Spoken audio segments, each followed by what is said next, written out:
La ferveur de tout un peuple dans le deuil après Édimbourg. Londres salue le cercueil de la reine. Oui, dans le Parlement de Westminster, des dizaines de milliers de personnes attendent patiemment leur tour. Nous serons aux abords du bâtiment dans un instant avec Stéphane Place, mais on va revenir d'abord sur l'émouvante procession partie du palais de Buckingham pour arriver au Parlement.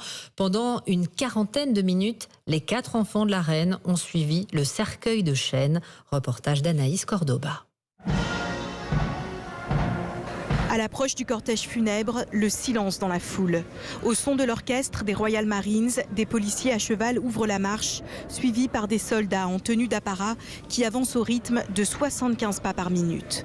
Puis, l'affût de canon et le cercueil orné de l'étendard et de la couronne impériale apparaissent. Derrière eux, le roi Charles, ses 3 frères et sœurs ainsi que les princes William et Harry avancent côte à côte, le dos droit et le visage sombre. Dans la foule, Karen est en larmes. Ce n'était pas réel jusqu'à maintenant.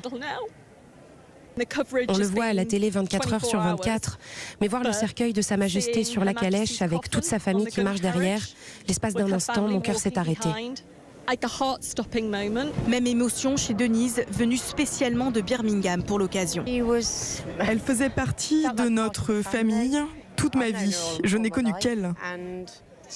Elle est la grande de Grande-Bretagne et le uni de Royaume-Uni. Et même si nous savions qu'elle était âgée et qu'à un moment donné tout le monde meurt, elle paraissait immortelle. Enfin arrivé devant les grilles du palais de Westminster, le cortège est applaudi par la foule. Londres, Anaïs Cordoba, Europe 1. Et il y a une heure, les portes du Parlement de Westminster ont ouvert au public qui patientait depuis de très longues heures. Stéphane Place, une foule digne et respectueuse.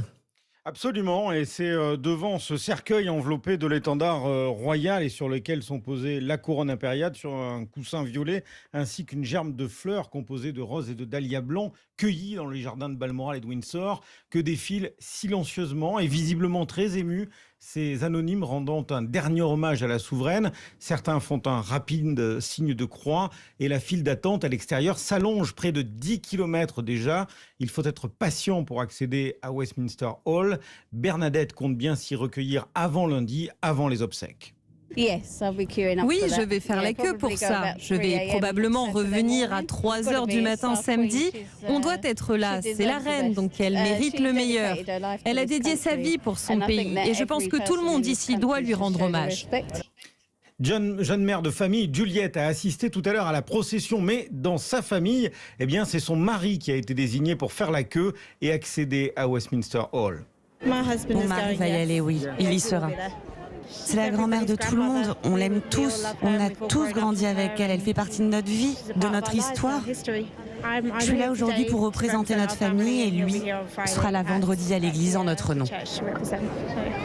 750 000 estime le Times, 400 000 disent d'autres médias britanniques. Difficile de savoir combien de personnes exactement vont d'ici lundi entrer dans Westminster Hall pour cet ultime hommage. Mais une chose est certaine, aucun ne pourra déposer des fleurs ou des bougies ou le moindre objet devant l'imposant catafalque drapé de pourpre. C'est formellement interdit. Stéphane Place en direct de Londres, le palais de Westminster qui restera ouvert 24 heures sur 24 jusqu'à lundi matin, jour des funérailles de la reine Elisabeth II. Sachez aussi que la ville du Touquet dans le Nord compte baptiser son aéroport international du nom de la reine, proposition qui sera soumise au prochain conseil municipal.